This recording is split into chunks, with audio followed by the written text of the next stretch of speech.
My name is Ken Rudin, and I have been involved in the field of product-led growth now for about 12 years or so. I was one of the early members of Facebook's growth team, and after that I left Facebook to go to Google. I led this global growth team that worked with all the different Google products trying to drive product-led growth.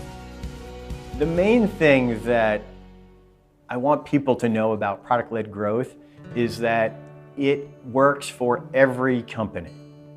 There tend to be 4 reoccurring myths that you hear when you start talking to people about product-led growth. The first one is that my product is too complicated, so my company can't really be a product-led growth company. It's great for other companies with simpler products, but it's not going to work for mine. For example, I'm in the analytics industry right now, and most people would say that's a pretty complicated product, and the implementations tend to take weeks, if not months. The traditional mindset when people think about something like analytics, the belief is that we have to be able to solve the entire problem for the user before they can see any value.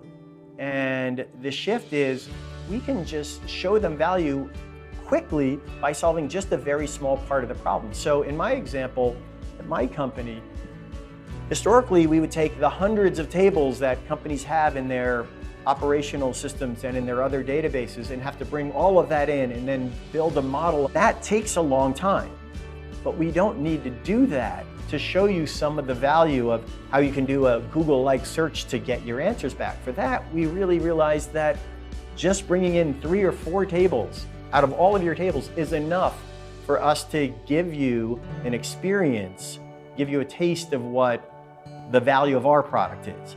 And you can do that for any product. Figure out what is the smallest thing you can do to give them a meaningful taste so they understand and are interested and want to learn more.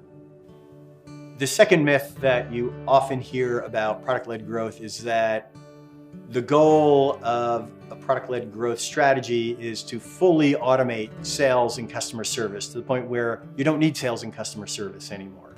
Particularly if you're selling to businesses, you still do need a sales function to make sure that the customer understands everything about the product and you understand everything about the customer so that they will be successful with your product. So the role of product-led growth and how it relates to sales and customer support is much more about increasing the leverage and the impact of the sales and support teams, not about replacing. So for example, when we're talking about sales, the goal of product-led growth is to open up the top of the funnel for sales much broader by offering things like a free trial where many more people can now try the product than they could ever reach out to directly. So the top of the funnel is much larger. And then because you can now look at what are they actually doing in the product? Are they engaging with it? Are they sharing the results of whatever they're doing with colleagues? If we see that, those are very strong signals that they're getting value from this product. So you get more people in the top of the funnel, you get more highly qualified people out of the bottom of the funnel. And what that means is now the sales team, the same size sales team, can now have a much higher close rate and also a much shorter sales cycle. And when we talk about customer success, it's not about replacing, it's about enhancing. Customer success historically has been focused on working one-on-one with a customer. And that's a great experience for that customer, but unfortunately, you don't have the resources to support every customer in that fashion. So you need to change your mindset about how you think about customer support and a customer success team to less about one-on-one working with your customers and much more about, from my prior interactions with customers, what have I learned that I can then design into the product? We've either made it easier or we've provided more explanations. As an example of that, I'm an avid skier, and in Europe they have this concept of a ski concierge, who's someone who knows the mountain extremely well. They can judge how well you ski, and they can find the perfect trails for you given today's snow conditions, and they know which lift lines that you should go to and which ones you should avoid because they're too long at this time of day.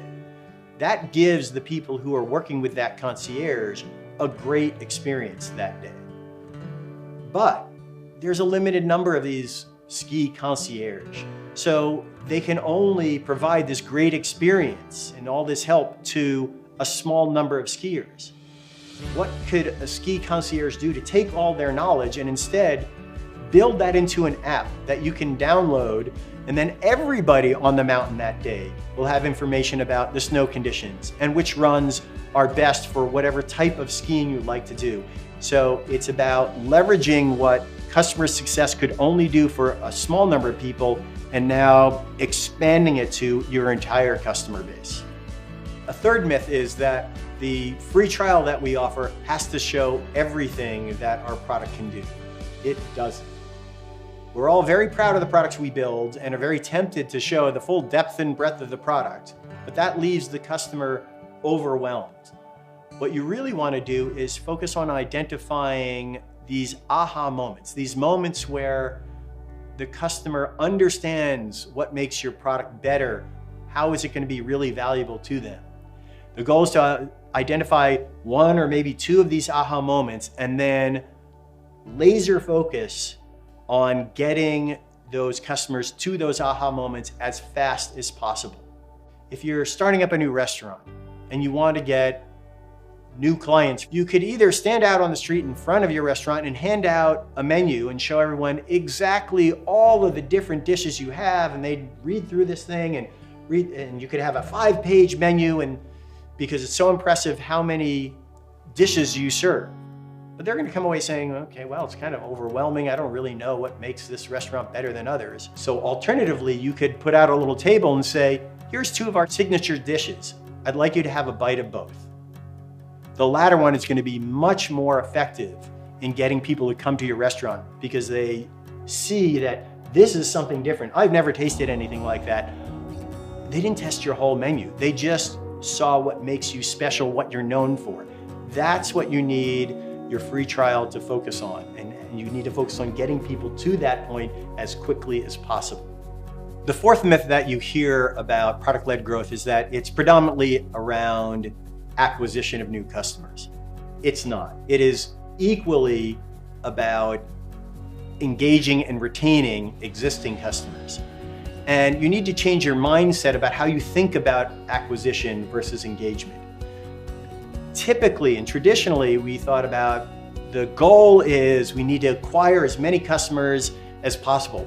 Unless you can retain those customers, then what acquisition really becomes is replacing the customers you lose, not actually increasing your number of customers. Focus on retention and engagement first.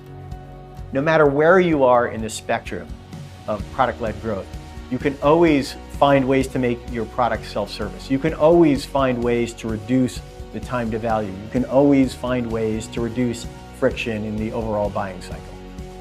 How do you make this the simplest product to use, the most engaging product to use, and something where they will be successful using it on their own?